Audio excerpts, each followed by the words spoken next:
कागजात भी रखे हुए, शामिल होने के लिए तुम्हें दस्तखत करने हैं। अगर तुम इस योजना में शामिल नहीं होना चाहते हो तो तुम्हें इसी वक्त नौकरी से निकाल दिया जाएगा। जॉन ने दस्तखत कर दिए। तब कंपनी के मालिक ने पूछा कि उसने दस्तखत पहले क्यों नहीं किए। जॉन ने जवाब दिया, इससे पहले किसी ने इस योजना को इतनी अच्छी तरह नहीं समझाया था जिस तरह आपने मुझे समझाया है। यानी कहीं कहीं डर भी काम करता है। जब उसको निकाले जाने का डर हुआ तो उसने कहा कि जब सबने कर दिए तो मुझे करने में क्या दिक्कत है, और उसने साइन कर दिए। अक्सर देखा जाता है कि शिकारी को चकमा दे देते हैं। वजह यह होती है कि शिकारी अपना भोजन जुटाने के लिए दौड़ रहा होता है, जबकि शिकार अपनी जान बचाने के लिए भाग रहा होता है। भय के कारण उत्पन्न होने वाली प्रेरणा के ये फायदे होते हैं कि इसकी वजह से काम जल्दी पूरा हो जाता है। काम समय पर पूरा हो जाने से नुकसान नहीं होता है, और थोड़े समय के लिए इंसान की काम करने की शक्ति बढ़ जाती है। जैसे हम बार बार एक स्टोरी सुनते हैं कि जंगल का कुत्ता पूरे दिन घूमता है लेकिन वो शाम तक चारा नहीं पाता है अपना, कुछ उसको भोजन नहीं मिलता है। तो एक छोटे से खरगोश को देखता है आते हुए, और उसके अंदर उसका जो अंदर से मन बोलता है कि आज चलो ज्यादा नहीं तो कम से कम थोड़ी सी भूख तो कम से कम गला तो सीज जाएगा मेरा। एक तरफ वो अपने विचार कर रहा है और दूसरी तरफ वो खरगोश भी सोच रहा है कि आज तो मैं समझ चुका हूँ कि आज मेरा आखिरी दिन है और आज मैं बचूंगा नहीं। लेकिन एक अपने अंदर वो अंतर प्रेरणा लेकर के आ रहा है कि इतनी आसानी से तो मैं इसके हाथ भी नहीं आऊंगा। और होता क्या है कि कुत्ता पीछे पीछे, खरगोश आगे आगे, कुत्ता पीछे पीछे, खरगोश आगे आते हैं, भागते भागते भागते भागते खरगोश अपनी जान बचाने के लिए एक बिल होता है, उस बिल में जाके घुस जाता है। खरगोश कुत्ता भी उसके पीछे पीछे भागता हुआ पहुंचता है, लेकिन वो खरगोश को ढूंढ नहीं पाता है, देखता है कि वो एक बिल में जा चुका है। तो कुत्ता थोड़ी देर के बाद जब उसको थोड़ी सी शांति मिलती है, वो हाँफता है बुरी तरीके से, और वो खरगोश से कहता है कि देख भाई, अब मैं समझ चुका हूँ कि मैं तुझे पा नहीं सकता हूँ, पर मेरे कुछ सवालों का तुझे जवाब देना पड़ेगा। तो खरगोश से पूछता है कि शरीर में मैं तुझसे बड़ा हूँ, शक्तिशाली मैं तुझसे ज्यादा हूँ, तुझसे ज्यादा तेज मैं दौड़ सकता हूँ, लेकिन आज ऐसा क्या हुआ कि मैं हार गया और तू जीत गया। तो खरगोश ने बहुत सुंदर जवाब दिया कि आप अपने लंच के लिए भाग रहे थे और मैं अपनी लाइफ के लिए भाग रहा था। तो दोनों चीजों में फर्क है। 99% लोग अपने लंच के लिए भागते रहते हैं और वो जीवन के बारे में कभी सोच भी नहीं पाते हैं, लेकिन जब उनको ऐसे गुरुओं की संगत मिलती है और उनको समझ में आता है कि उनका जीवन बहुत अनमोल है, और कहते हैं ना, जिंदगी एक बार मिलती है, दोबारा नहीं मिलेगी। अब इस जिंदगी को आप किस तरीके से आना और दुनिया में जाना, ये हमारे हाथ में नहीं है, लेकिन जो बीच का जीवन है ये कैसे जीते हुए, ये हमारे और आपके हाथ में है। तो जब ये समझ में इंसान को आता है कि अपने जीवन का मोल समझ में आता है, और वहीं से उसके उसका हृदय परिवर्तन होता है। तो खरगोश अपने जीवन के लिए भाग रहा था और जो कुत्ता था वो अपने लंच के लिए भाग रहा था, तो दोनों में फर्क है। तो इसी तरीके से बहुत सारे इंसान के अंदर होता है कि जब उनको वजह समझ में आ जाती है, अपने जीने की वजह समझ में आती है, तो उनकी कार्य शक्ति बढ़ जाती है। एक माँ एक माँ जो बहुत अपने आप को लाचार, बहुत कमजोर समझती है, जब उसका बच्चा ट्रक के अंदर नीचे दब जाता है तो लगभग जो कि 20 टन का ट्रक वो अपने दोनों बाजुओं से उठा देती है। तो ऐसा नहीं कि उसके अंदर कुछ अलग से शक्ति उस समय आ जाती है, नहीं, लेकिन उस समय जब एक कारण बन जाता है तो पूरी शक्ति, पूरी जान लगा के उस कारण को, वो उस काम को कर जाती है। सर एक बहुत अच्छा उदाहरण देते हैं कि आप रास्ते में चल रहे हैं और आपसे कहा जाए कि भागो, तो आप कहेंगे क्यों भागो, पागल हूं क्या मैं, क्यों भागो। लेकिन वहीं अगर एक कुत्ता आपके पीछे पड़ जाए तो कहने की जरूरत नहीं है। तो किसी भी काम को करने के लिए कारण होना बहुत जरूरी है, और कारण ऐसा कारण होना चाहिए कि जिसके ना होने से आपको लगे कि आपकी पूरी दुनिया ही खत्म हो जाएगी। एक ऐसा कारण आपके पास में होना चाहिए, तब जाके उस काम को करने की जो शक्ति है आपके अंदर, प्रबल जो शक्ति, जो इच्छा शक्ति होती है, वो आपकी मजबूत होती है, आपके संकल्प मजबूत होते हैं, है ना। फिर आप उसके लिए हर संभव प्रयास करते हैं। आपको सीखने के लिए कहा जाएगा, आप सीखेंगे।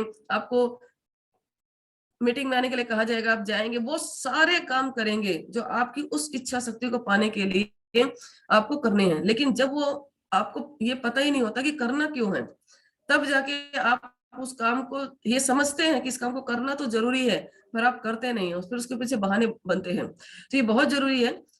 हम इतिहास में पढ़ते हैं कि विपरीत हम इतिहास में पढ़ते हैं कि पिरामिडों को गुलामों ने बनाया था, उनकी लगातार निगरानी की जाती थी और काम ना करने पर सजा भी दी जाती थी। लेकिन डर से जन्म लेने वाली प्रेरणा के नुकसानदायक पहलू भी है। मसलन ये बाहर से दी जाने वाली प्रेरणा है। इसका मतलब यह है कि प्रेरणा तभी कायम रहती है जब तक प्रेरणा देने वाले मौजूद रहते हैं। प्रेरणा देने वालों के हटते ही प्रेरणा भी समाप्त हो जाती है। जी हाँ, जैसे हम सेमिनार में जाते हैं, जब हम सक्सेसफुल पर्सन को सुनते हैं, उनको उनके जीवन के बारे में सुनते हैं, तो उस समय इतना जोश होता है कि बस अब तो हम भी दुनिया में बहुत कुछ कर डालेंगे, लेकिन वो सिर्फ उस माहौल तक ही होता है। फिर उसके बाद जैसे अपने घर में आते हैं, जैसे हमारे चारों तरफ का वही वातावरण मिलता है, और फिर कहीं ना कहीं वो जो वहां से जो प्रेरणा मिलती है, जो वहां से मोटिवेट होते हैं, आ करके घर आते वो खुश हो जाते हैं। और इसीलिए बार बार कहा जाता है कि अगर आपको बार बार जो है कि आपको हमेशा मोटिवेटेड रहना है, तो उसके लिए एजुकेटेड होना बहुत जरूरी है। मोटिवेशन क्षण भर का होता है, लेकिन जो एजुकेशन होता है वो लाइफ टाइम का होता है। तो एजुकेशन का होना बहुत जरूरी है। और दूसरा क्या है कि उस माहौल में हमेशा लगातार बने रहना है। जब आप उसमें लगातार बने रहेंगे, और इसीलिए बार बार कहा जाता है कि मीटिंग, ट्रेनिंग, सेमिनार में आप आते रहिए, क्योंकि वही एक ऐसी जगह है जहां से आपको अपनी पोटेंशियल का पता चलता है। तो वो, अगर उस माहौल में हम दोबारा नहीं जाएंगे या बार बार नहीं जाएंगे, तो कहीं ना कहीं जो प्रेरणा हमें वहां से मिली है, वो कहीं ना कहीं वो धीरे धीरे खत्म हो जाएगी। ये तनाव पैदा करती है, कई बार टेंशन भी होने लगती है। हम वहां जाते हैं, लोगों को देखते हैं, कोई 2 साल, कोई 3 साल, कोई 5 साल में सफल हो रहा है, लाखों रुपए कमा रहा है, गाड़ी भी है, घर भी है। तो और अगर हमें भी 2 साल, 3 साल, 4 साल हो चुके हैं, तो कहीं ना कहीं ये भी लगता है कि ये क्या काम ऐसा कर रहे हैं, हम क्या काम नहीं कर रहे। तो बहुत सारी टेंशन भी हो जाती है इस तरीके से। सीमित काम करते हैं जिससे जान भी बची रहती है। अब इसमें क्या होता है कि कहीं ना कहीं हम अपने आप को एक नेगेटिव मोड में भी ले आते हैं कि ये तो यही कर सकते हैं, इनके बस की बात है, या इनका लक्ष्य साथ में दे रहा है, क्योंकि एजुकेशन नहीं है ना। इन्फॉर्मेशन तो हो चुकी है कि भैया ये काम करेंगे तो यहाँ तक पहुंच जाएंगे, ये सिर्फ इन्फॉर्मेशन है। जब एजुकेशन नहीं होती है, तो कहीं ना कहीं फिर हम अपने आप को बचाना शुरू करते हैं। हम सोचते हैं कि हमारे बस की बात नहीं है, हम ये नहीं कर सकते हैं। ये आखिरकार काम करने की शक्ति भी घट जाती है। जब एजुकेशन की कमी होती है, तो कहीं ना कहीं जो है कि हम नेगेटिव विचारों में आ जाते हैं, और हमारे काम करने की शक्ति भी धीरे धीरे कम होना शुरू हो जाती है। ये रचनात्मकता को खत्म कर देती है, क्रिएटिविटी है ना। आप जो भी काम करते हैं, कहते हैं ना कुछ नया करते हैं। जो पुराना कर रहे थे, अगर उसी को करते रहेंगे तो उतना ही मिलेगा जितना अभी मिल रहा है। लेकिन जब आप उसके साथ कुछ नया करने की कोशिश करते हैं, लेकिन जब इस तरह के विचार, इस तरह के डर मन में आते हैं, तो कहीं ना कहीं वो भी धीरे धीरे उसकी शक्ति भी कम होना शुरू हो जाती है। ये रचनात्मकता को खत्म कर देती है। लोग डंडे के डर से काम करने के आदी हो जाते हैं, और उनसे काम करवाते हैं रहने के लिए बड़े और फिर बड़े डंडे की जरूरत पड़ती है। जी हाँ। अब इस तरह से क्या होता है कि उनको प्रेशर, जब उनके पास प्रेशर पड़ेगा तो वो काम करेंगे, प्रेशर नहीं होता तो काम भी नहीं करते हैं। तो इस तरह के भी कई बार जो है कि नुकसान यहाँ पे देखे जाते हैं। तो इसीलिए कहा जाता है कि इंफॉर्मेशन के साथ साथ आपको नॉलेज का होना बहुत जरूरी है। नॉलेज रहेगी तो आपकी कम्युनिकेशन स्किल्स अच्छी हो जाएंगे, और जब कम्युनिकेशन स्किल्स अच्छी हो जाएंगे, तो आप किसी भी काम को बेहतर तरीके से कर पाएंगे। जो लोग केवल उतना काम करते हैं जिससे उनकी नौकरी बची रहे, वह किसी संस्था के लिए कीमती साबित नहीं हो सकते हैं। कई बार आप देखते हैं कुछ लोगों को कि वो बहुत ज्यादा पढ़े लिखे नहीं होते हैं, एक उम्र दराज होने के बावजूद भी उनका वहां पे अपने कंपनी के अंदर या अपने स्टाफ के अंदर बहुत ज्यादा तालमेल अच्छा होता है, क्योंकि वो अपने हर काम को बेहतर तरीके से करते हैं। वो ये समझ के नहीं करते कि मेरी नौकरी है, मुझे 8 घंटा काम करना है। वो ये सोच के काम करते हैं कि ये मेरी अपनी कंपनी है, मैं इसका मालिक हूँ, और जितना अच्छा मैं कर सकता हूँ उतना बेहतर तरीके से करते हैं। और जब ये फीलिंग आपके अंदर आती है, तो आप उस काम को बहुत अच्छे तरीके से करते हैं। और इसीलिए बार बार हमें यहाँ पे सिखाया जाता है कि ये कंपनी मिस्टर बाली सर की नहीं है, ये कंपनी क्या है, हमारी है। इससे कहा जाता है कि मेरी कंपनी, मैं मालिक। और जब ये आपके अंदर ये जुनून और ये जोश आता है, और जब ये आपके शब्द आपके सबकॉन्शियस माइंड में चले जाते हैं, तो कहीं ना कहीं आप अपने काम को बहुत बेहतर तरीके से कर पाते हैं। फिर आपको अपलाइन के बताने की जरूरत नहीं है कि आपको करना क्या है, फिर आप खुद उस काम को करते हैं। एक ग्राहक ने किसी कर्मचारी से पूछा, तुम यहाँ कब से काम कर रहे हो? कर्मचारी ने जवाब दिया, जब से उन्होंने मुझे नौकरी से निकालने की धमकी दी है। अब ये डर है, देखिए, नौकरी के निकालने की धमकी मिली तो उसने काम करना सही तरीके से शुरू कर दिया। प्रेरणा, प्रोत्साहन प्रेरणा, बाहरी प्रेरणा कई तरह के प्रोत्साहनों, बोनस, कमीशन, मान्यता आदि के रूप में भी दी जा सकती है। जी हाँ, कई बार होता है ना कि दिवाली पे बोनस मिलता है, तो लोगों को लगता है कि भैया बढ़िया काम करो तो दिवाली बोनस नहीं मिलेगा, या बहुत सारे इंसेंटिव भी दिए जाते हैं। तो उस इंसेंटिव की लालच में जो है कि वहां पे स्टाफ वो काम उस तरीके से करता है। प्रोत्साहन प्रेरणा का सबसे बड़ा लाभ यह है कि जब तक असरदार प्रोत्साहन मिलता रहता है, तब तक हम तब तक यह काफी कारगर साबित होता है। जरा उस गधे के बारे में सोचिए जिसके आगे एक गाजर लटक रही और पीछे एक गाड़ी जुती हुई हो। उस मामले में प्रोत्साहन प्रेरणा कारगर तभी साबित होता है जब गधा काफी भूखा होकर गाजर मीठी हो और गाड़ी पर लदा बोझ हल्का हो। अब यहाँ पे क्या होता है, हमने एक कहानी को सुना हुआ है कि अगर गधे को चलाना है तो उसके आगे क्या करते हैं, गाजर लटका देते हैं। अब उसमें होता क्या है, गधा आगे आगे गाजर भी आगे आगे, गधा आगे। अब उसके लालच में वो गधा धीरे धीरे चलता रहता है, उसको ये समझ में आता है कि पीछे मेरे कितना बोझ है या मैं कितना खींच रहा हूँ। तो इसी तरीके से नौकरी के अंदर भी एक गाजर लटकी हुई होती है। वो कहते हैं ना, वो भूखा मरने नहीं देगी लेकिन जीवन में कभी भी आगे बढ़ने नहीं देती। और कहीं ना कहीं उस गाजर के लालच में इंसान अपने जिंदगी के 40 साल 50 साल जो उसके जितनी उसकी शक्ति होती है उतना वो उसके पीछे पीछे चलता रहता है, और उसको पता भी नहीं चलता है कि मेरे पीछे हल्का बोझ है कि मेरे पीछे भारी बोझ है। हमारी व्याप हमारी व्यापारिक माहौल हमारे व्यापारिक माहौल में भी यही सिलसिला देखने को मिलता है। सेल्समैन अपना कोटा पूरा होते ही काम करना बंद कर देते हैं, क्योंकि उस प्रेरणा कोटा को पूरा होने तक ही सीमित होती है। ऐसी प्रेरणा बाहरी है, अंत नहीं। आंतरिक प्रेरणा क्या होती है? एक लड़का फुटबॉल खेलने के लिए प्रैक्टिस करने लगातार आता था, लेकिन वह कभी टीम में शामिल नहीं हो सका। जब वह प्रैक्टिस करता था तो उसके पिता मैदान के किनारे बैठ करके उसका इंतजार करते रहते थे। मैच शुरू हुए तो वह लड़का 4 दिन तक प्रैक्टिस करने नहीं आया। वह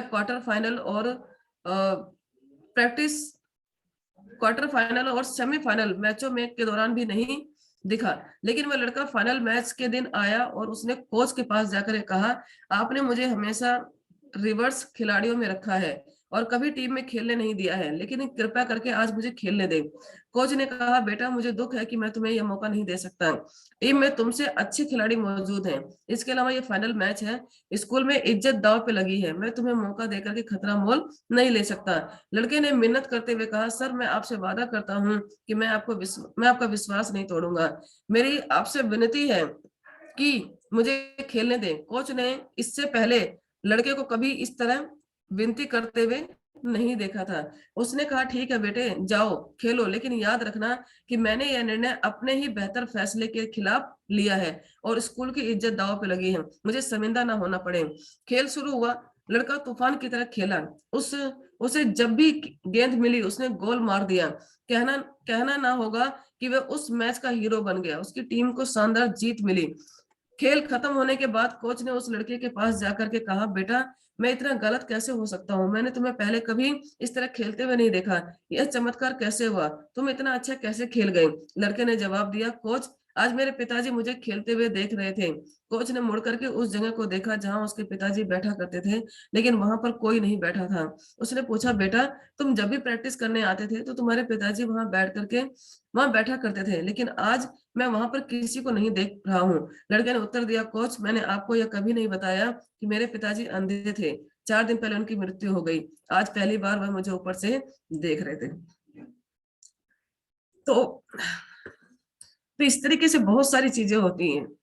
अब उसके पिता अंधे थे, वो रोज आकर के बैठा करते थे, लेकिन आज उसके पिता नहीं है, तो आज उसको समझ में आ रहा कि आज मेरे पिताजी जब अंधे थे तो वो देख नहीं पाते थे, लेकिन वो महसूस करते थे। लेकिन आज जब वो इस दुनिया में नहीं है तो कहीं ना कहीं वो बैठ करके उसको देख रहे हैं, और ये उसकी अंत प्रेरणा थी। और उसकी अंत प्रेरणा ने उसको इतना बल दिया कि आज वो देखिए पहली बार वो पिच पर खेला, पहली बार वो खेल के अंदर, और वो भी जो कि मैच के अंदर खेला और पहली बार में वो सफल हुआ। तो कहते हैं ना कि अंत प्रेरणा ये बहुत जरूरी है। एक कारण, उस लड़के के पास एक कारण था कि उसके पिता आज उस दुनिया में नहीं है, लेकिन कहीं ना कहीं वो ये समझ रहा था कि मेरे पिता कहीं ना कहीं मुझे देख रहे हैं। तो इसी तरीके से बहुत सारे चीजों में होता है। जितने भी खिलाड़ी हैं वो अंत प्रेरणा, कहते हैं ना कि विल पावर और स्किल पावर, ये दोनों ताकत किसी भी इंसान के अंदर है तो कुछ भी कर सकता है। लेकिन जहां पे स्किल पावर हार जाती है वहां पे विल पावर काम करती है। तो इस बच्चे के अंदर क्या थी? विल पावर थी, और विल पावर की वजह से वो बच्चा जीता। तो आत्मसम्मान, उपलब्धि के एहसास, जिम्मेदारी और विश्वास जैसी आंतरिक प्रेरणादायक व्यक्ति के अंदर से आती हैं। एक बार क्या हुआ कि सानिया मिर्जा वो प्रैक्टिस करती थी, हमेशा उनका नियम था कि सवेरे 4 बजे उठना और अपने जे की मतलब अपने स्टेडियम में जाना, प्रैक्टिस करना, उसके बाद स्कूल जाना, ये उनका नित्य नियम था। एक बार वो प्रैक्टिस के लिए जा रही थी तो उनकी मम्मी बहुत ज्यादा बीमार थी, बहुत ज्यादा बीमार थी। तो उनके पिता ने कहा कि बेटा आप कहाँ जा रहे हो? तो उसने कहा कि पिताजी मैं प्रैक्टिस करने के लिए जा रही हूँ। और आई थिंक उनका मैच था और उनकी मम्मी बहुत ज्यादा बीमार थी, हॉस्पिटलाइज थी उनकी मम्मी। तो वो मैच के लिए रेडी हो गई। उनके पिता ने कहा, बड़ी मतलब गंभीर नजरों से देखा, तो वो समझ चुकी थी। तो उन्होंने कहा कि पिताजी मैं अपने मैच को खेलने के लिए जा रही हूँ, मुझे पता है कि मम्मा मेरी बीमार है, लेकिन जो उनका सपना है जो ड्रीम है मैं उनका पूरा करने के लिए जा रही हूँ। और मुझे पक्का पक्का पता है कि जब मैं जीत करके आऊंगी तो मेरी मम्मी मेरे लिए उस जीत की खुशी मनाएंगी। और वो मतलब चली जाती हैं और उस मैच को खेलती हैं, और मैच खेलने के बाद में जब वो वापस आती है तो जीत जाती हैं। और जब वो आती हैं घर पे तो देखते हैं कि नहीं, मम्मा भी मतलब बहुत बहुत पहले से बेहतर हो चुकी होती है। तो कई बार ऐसे आप बहुत सारी स्टोरियां सुनते हैं, ऐसी ऐसी कठिन परिस्थितियों में भी लोग अपनी जिम्मेदारी को निभाते हैं। लोग अपनी जिम्मेदारी से पीछे नहीं भागते हैं। मैंने पढ़ा था बहुत सारे खिलाड़ियों को मैंने पढ़ा कि उनके पास सचिन तेंदुलकर, उनके पिताजी डेड कर गए थे, उनके पिताजी की डेथ हो चुकी थी और वो खेल रहे थे। और खेलने के बाद उन्होंने अपना मैच कंप्लीट किया और उसके बाद अपने घर पे और उन्होंने अपने पिता को दाह संस्कार, बहुत सारे ऐसे अनगिनत उदाहरण हैं। और यहाँ पे आते हैं ना, कहते हैं सेक्रीफाइस। ये सेक्रीफाइस हर एक इंसान के बस की बात नहीं है। ये वही कर सकता है जिसका टारगेट बड़ा होगा, ये वही कर सकता है जिसका काम बड़ा होगा, और ये वही कर सकता है कि जिसके अंदर वो जो प्रेरणादायक शक्ति है, वो बाहरी मोटिवेशन नहीं, जिसको अंदर से प्रेरणा मिलती है कि इस काम को करने से मेरे परिवारजन को या मेरे समाज को, है ना, मैं बहुत कुछ दे सकता हूँ, ये वही इंसान कर सकता है। तो आंतरिक प्रेरणा व्यक्ति को अनुभव होने वाली आंतरिक संतुष्टि है। इसका संबंध जीत और सफलता से नहीं होता है, बल्कि यह तो किसी काम को पूरा करने से महसूस होने वाले पूर्णता से जन्म लेती है। अब यहाँ पे जीत और हार का मतलब नहीं है, यहाँ पे इंसान पूरी ताकत अपनी लगा देता है, अपनी पूरी शक्ति लगा देता है उस काम को पूरा करने में। इसका रिश्ता केवल मंजिल पाने से नहीं है, बल्कि किसी काम को अंजाम तक पहुंचा देने के एहसास से होता है। किसी निरर्थक लक्ष्य को हासिल करने से आत्म संतुष्टि नहीं मिलती है। आंतरिक प्रेरणा टिकाऊ होती है क्योंकि ये इंसान के अंदर ही जन्म लेती है और अंत प्रेरणा आत्म प्रेरणा का रूप ले लेती है। सफलता पाने के लिए अपनी प्रेरणा को पहचानने और लगातार शक्तिशाली बनाने की जरूरत होती है। अपने लक्ष्य को लिखिए और उसे अपने सामने रख करके सुबह शाम पढ़िए। बार बार कहा जाता है ना कि जब आपका टारगेट आपकी आंखों के सामने होगा तो आपको किसी भी तरह के बहाने नहीं आएंगे, किसी भी तरह का आपके अंदर आलस नहीं आएगा। वो सारे काम आप करेंगे जो आपको उस टारगेट को पूरा करने के लिए करने चाहिए। और इसीलिए कहा जाता है कि आप अपने गोल को अपने सामने रखिए। लेकिन अक्सर क्या होता है कि हमारा टारगेट हमारी आंखों के सामने नहीं होता। जब टारगेट आंखों के सामने नहीं होता है, और टारगेट भी इतना बड़ा होना चाहिए कि जिसके आगे जो छोटी छोटी एक्टिविटी है, ये आपको कभी भी जो अड़चने हैं या जो चैलेंज है कभी भी दिखाई ना दें। एक बार क्या हुआ कि एक खिलाड़ी थे, वो स्विमर थे और जीते जब वो जीते तो उनके पास बहुत सारे रिपोर्टर आ गए और रिपोर्टर ने कहा कि आज तो आपका बहुत लकी डे है। आज आपका तो बहुत लकी डे है कि आज आपने गोल्ड मेडल में 7 गोल्ड मेडल जीते हैं। तो उसने कहा कि हाँ बिल्कुल आप सही कह रहे हैं कि आज मेरा बहुत लकी डे है। लेकिन आज से जो है कि लगभग 4 साल पहले, आज से 4 साल पहले, और जो ये आप 15 सेकंड की जो परफॉर्मेंस देखते हैं, जिसके अंदर आप बहुत लक मानते हैं किसी भी इंसान का, इस 15 सेकंड की परफॉर्मेंस के लिए एक खिलाड़ी कम से कम 15 साल से प्रैक्टिस करता है। 15 साल से उनका मतलब 2008 के अंदर उन्होंने 5 गोल्ड मेडल जीते थे। लेकिन उनको खुशी तो हुई थी, लेकिन वो खुशी उतनी बड़ी नहीं थी। उसके बाद 4 साल लगातार उन्होंने बताया कि 10,000 घंटे मैंने लगातार लगातार प्रैक्टिस किए, 10,000 घंटे। और उन्होंने बताया कि अगर साल के जोड़े तो 2,500 घंटे, और अगर एक दिन का जोड़े तो 8 घंटे। तो उन्होंने कहा कि ठीक है, मैं बहुत लकी हूं, अब ये लक मैं आपको देता हूं। आप ऐसा करो कि आप 8 घंटे पानी के अंदर जा करके सिर्फ आप खड़े हो जाओ। 8 घंटे पानी के अंदर जाके आप खड़े हो जाओ, और कोई भी छुट्टी का दिन नहीं उसके अंदर। तो आप सोचिए, अगर गर्मी भी आती है तो बरसात भी आती है, और बरसात आती है तो सर्दी भी आती है। तो उन्होंने कहा कि ज्यादा नहीं, आप 1 साल सिर्फ 8 घंटे डेली उस पानी में खड़े रहो। आपको पता चल जाएगा कि लक नाम की चीज क्या होती है।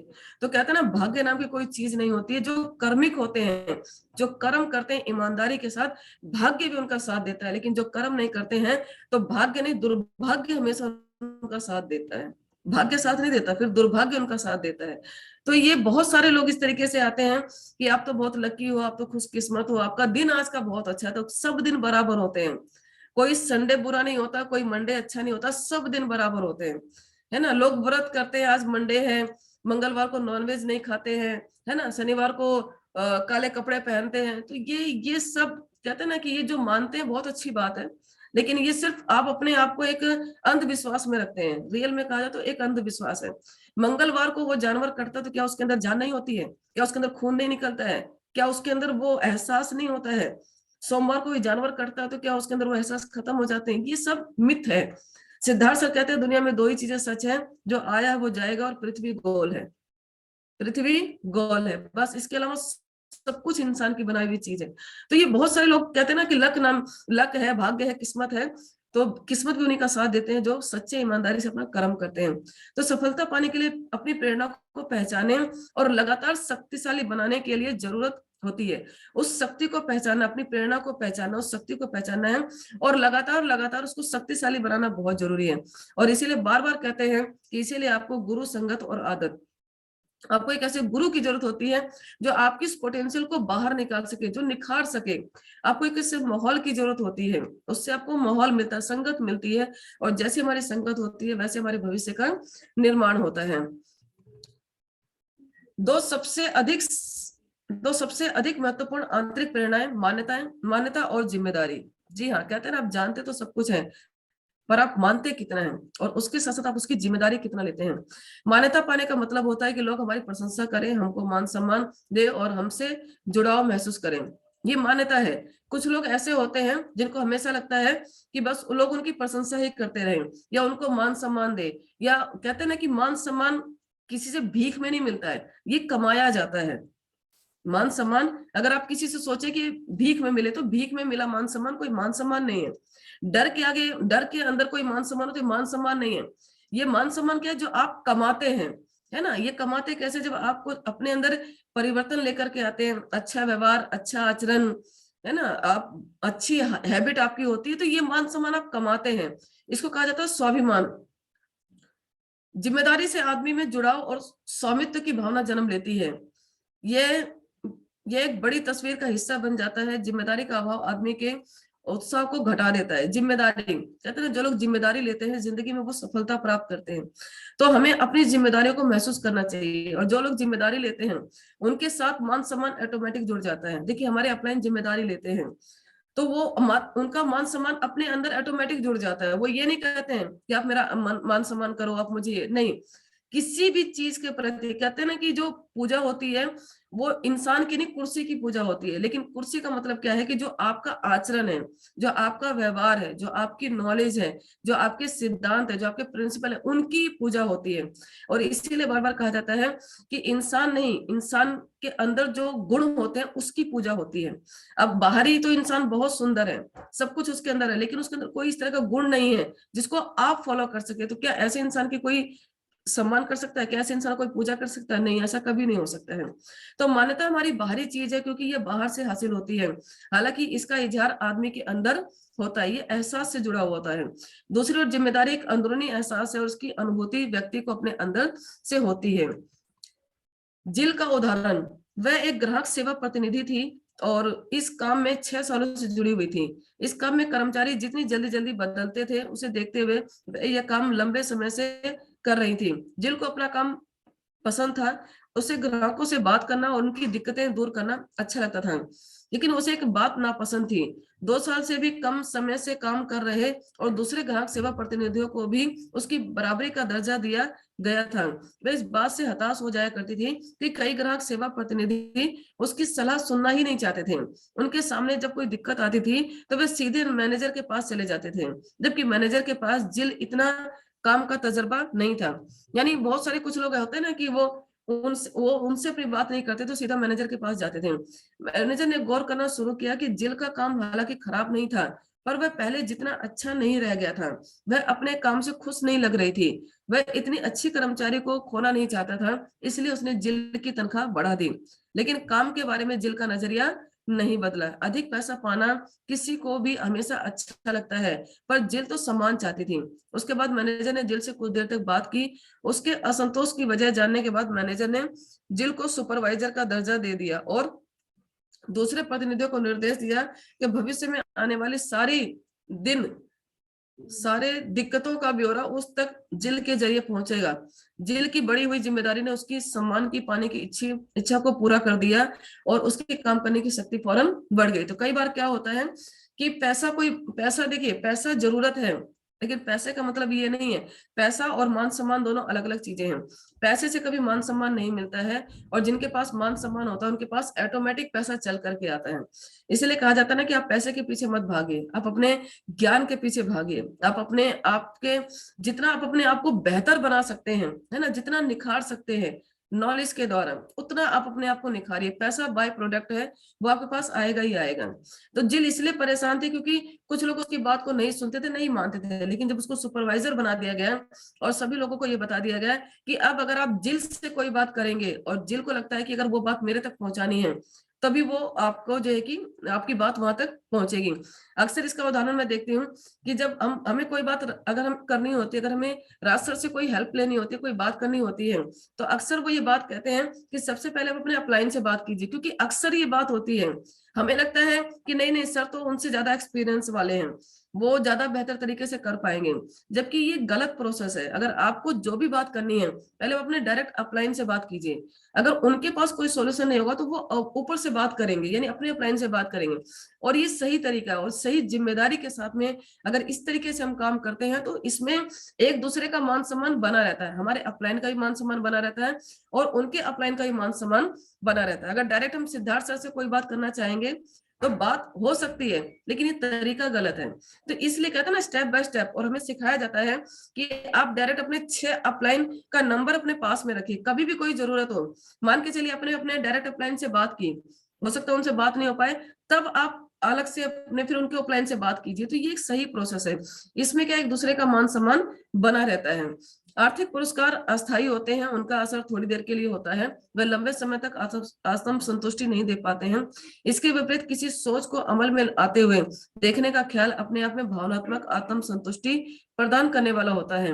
लोग महसूस करते हैं कि उनके साथ बेजान चीजों की तरह पेश नहीं आया जा रहा है, वे खुद को एक उपयोगी टीम का हिस्सा मानने लगते हैं। सही काम करना एक ऐसा पुरस्कार है जो खुद ही प्रेरणादायक होता है, यानी सही काम करना है। इसलिए बार बार कहा जाता है कि अपने काम में किसी तरह की कोतवाली नहीं करनी है। अगर आप अपने काम से ईमानदारी नहीं दिखाएंगे, आप अपने काम से ही चोरी करेंगे, तो जिंदगी में कभी आप सफल नहीं हो सकते हैं। बर्निंग डिजायर होना बहुत जरूरी है, प्लेटफॉर्म मिल गया ये भी बहुत जरूरी है, आपने नॉलेज इसके ले ली ये भी बहुत जरूरी है, लेकिन आप अपना काम ईमानदारी के साथ नहीं कर रहे हैं तो आपको सफलता उस सीमा तक नहीं मिलेगी जहां तक आप पहुंचना चाहते हैं। फिर क्या होगा, आप रुक रुक के, है ना, आपको फिर 1 साल 2 साल 5 साल 10 साल 20 साल भी लग सकते हैं।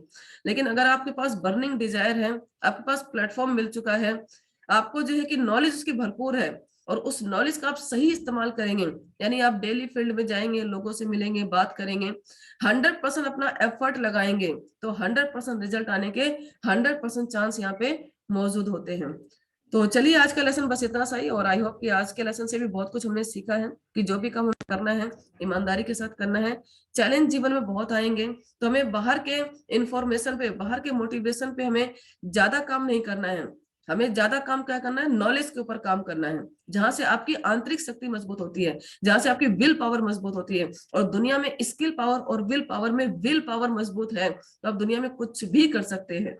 तो thank you so much all participants, thank you so much हमारे मैनेजमेंट अखिलेश जी, नंदलाल वर्मा जी, जयनारायण तिवारी जी, और थैंक यू सो मच हमारे ग्रेट राजेश्वर सर जिनके माध्यम से सेशन चलता है। और हम लोग सौभाग्यशाली है कि हम लोग ऐसे परिवार का हिस्सा है जहाँ पे नॉलेज के ऊपर कूट कूट के काम किया जाता है। तो thank you so much sir, over to you Akhilesh ji.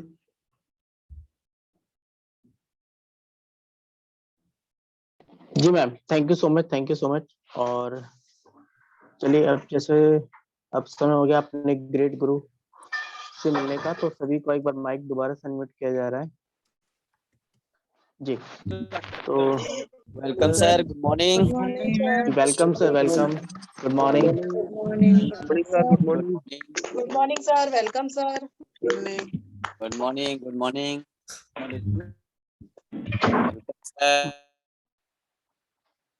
Ji Rajeshwar sir, good morning.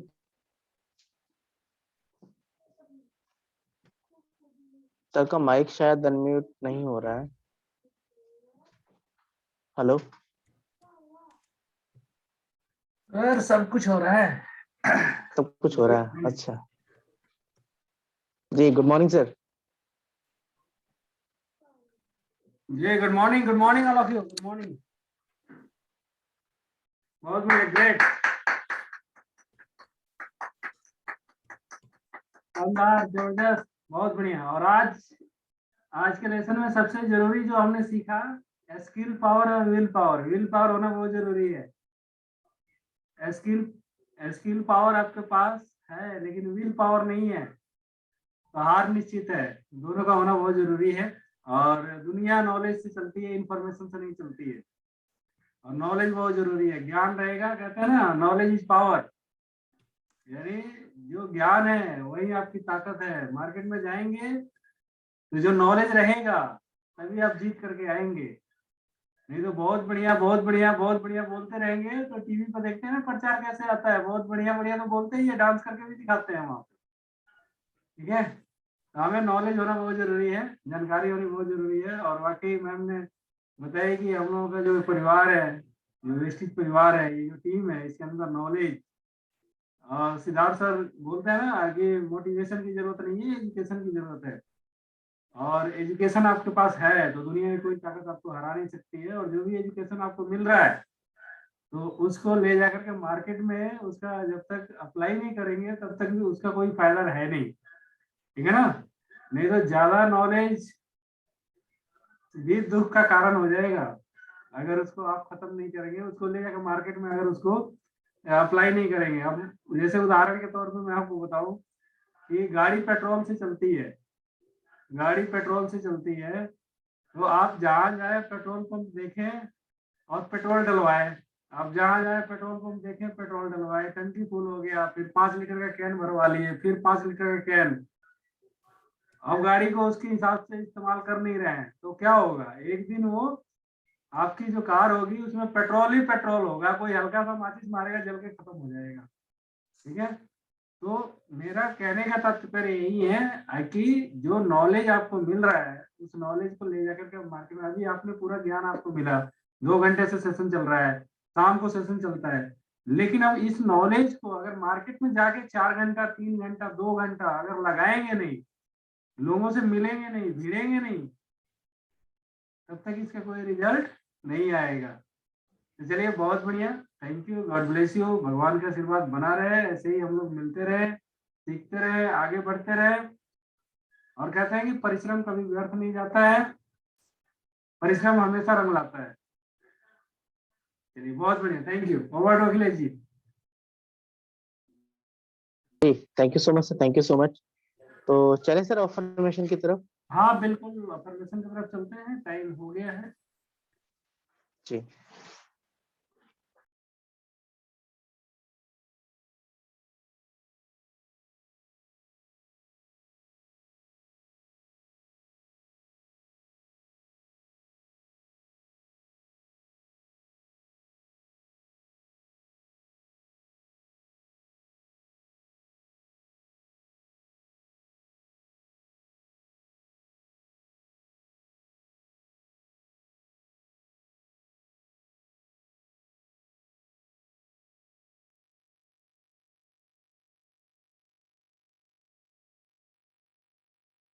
Are you ready? Okay, मैं एक चैंपियन हूं, यह जवाब है इस सवाल के साथ आता है कि मैं कौन हूं। यह सही है कि आप एक चैंपियन हैं और मैं चाहता हूं कि आप हर पल हर घड़ी पूरे जीवन याद रखें कि मैं एक चैंपियन हूं। मैं वह प्राप्त करूंगा जो आज तक प्राप्त नहीं किया है। मैं उन ऊंचाइयों पर पहुंचूंगा जहां कोई नहीं पहुंचा है। मैं वह हासिल करूंगा जो अब तक हासिल नहीं हुआ है। हार शब्द मेरी शब्दावली या मेरे शब्दकोश में नहीं है। मैं इस पर विश्वास करूंगा जिस पर और लोग